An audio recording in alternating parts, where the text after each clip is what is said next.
안녕하세요. 줄기세포 가슴 이식을 전문으로 하는 김영철 원장입니다. 저는 줄기세포 가슴 이식을 2008년도부터 하고 있고요. 횟수로는 13년 정도 되는 셈입니다. 아, 이상한데 이거. 내가 하고 이상하네 이거.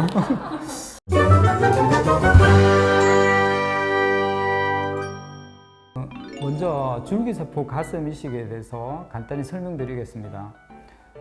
수술은 간단합니다. 허벅지나 복부에서 여분의 지방을 뽑아서 볼륨이 필요한 가슴이라든지 엉덩이 부분에 주입하는 수술입니다. 제가 결론적으로 말씀드리면 아주 체중이 작은 사람이 아니라면 수술은 가능합니다. 체질량 지수로 따지게 되면 대략 한 155cm에 38kg 정도면 체질량 지수로 16.0이 안 되는 수치니까 아주 마른 체형이시거든요. 그런 경우도 제가 수술을 해봤고 아주 극단적으로 마른 경우가 아니라면 수술은 가능하다라고 말씀드립니다. 요즘에는 이제 보형물 제거하고 가슴 이식을 하는 경우가 많으시거든요. 그래서 그런 경우에는 가슴이 이제 없는 정도가 아니고 사실 함몰돼 있거든요. 이게 이제 플랫한 정도가 아니고 아예 함몰돼 있어서 없는 경우라도 저희가 지방을 채워서 어느 정도 볼륨을 키울 수 있는 기술이 가능하기 때문에 내가 지방이 별로 없다 내지는 가슴이 너무 작다는 부분에 대해서는 그렇게 크게 스트레스 받지 않으셔도 됩니다. 아마 최대한 키우고 싶으실 겁니다. 제가 특히 이제 지방을 주입하는 양이 좀 많은 편이거든요. 하시면 아마 2컵 이상 커진다고 느끼실 겁니다.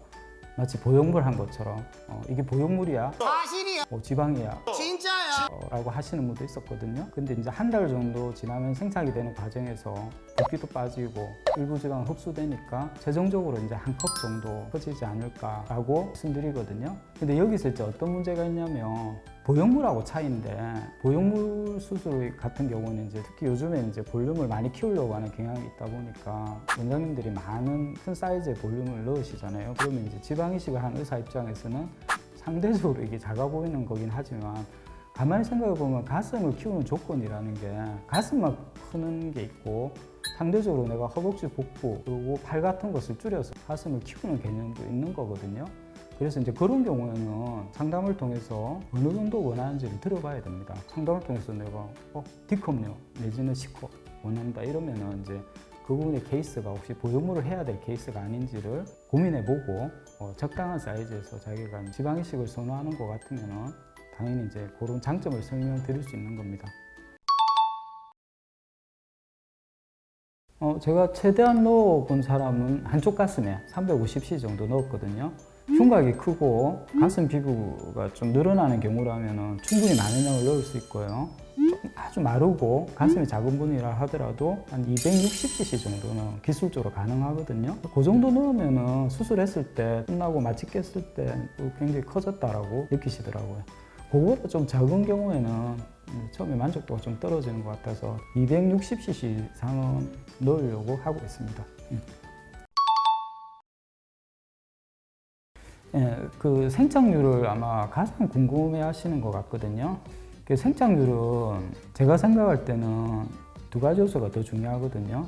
첫 번째는 뭐냐면 이제 얼마나 많이 넣느냐입니다. 두 번째는 양도 중요하지만 이제 얼마나 골고루 문제가 없이 넣느냐인데 한쪽 가슴에 100cc 지방을 넣었어요. 그럼 생착률이 70% 나왔다. 그럼 한쪽 가슴에 반대로 300cc를 넣었어요. 근데 거기 생착률은 50% 정도예요. 그럼 산술적으로 계산해도 많이 넣은 쪽에서 2배 정도 이상의 볼륨이 남는 거거든요.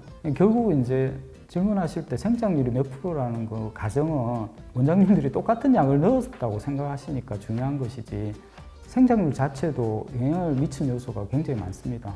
나이라든지 인조흡연하는지 가슴 피부가 얼마나 늘어나는지 심지어 성격이나 배란식 이런 것도 영향을 주거든요. 그러니까 이제 생착률 자체에 영향을 끼치는 요소가 너무 많다 보니까 얼마나 많은 양을 주입하느냐가 더 큰 영향을 주지 않을까 싶고요.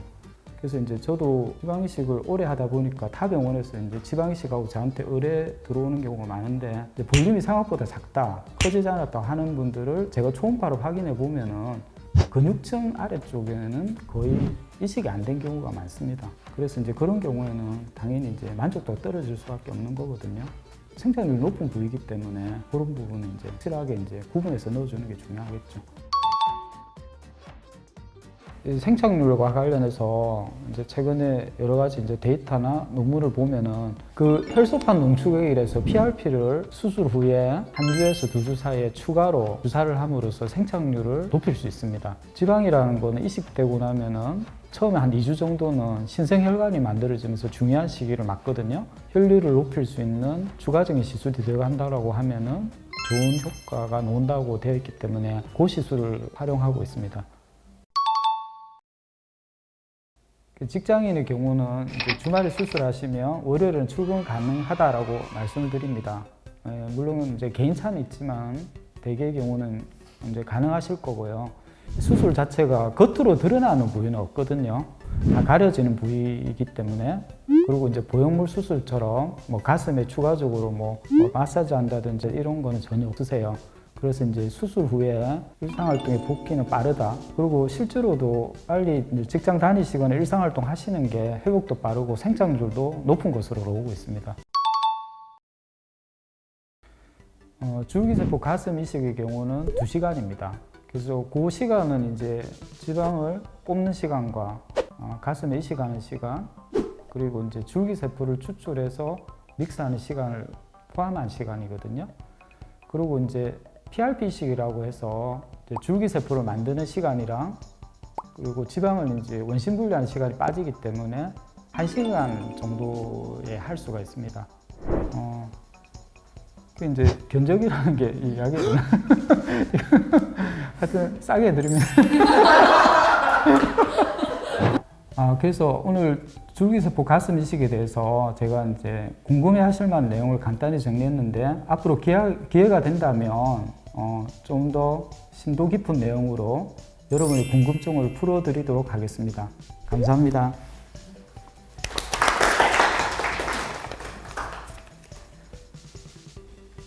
컷.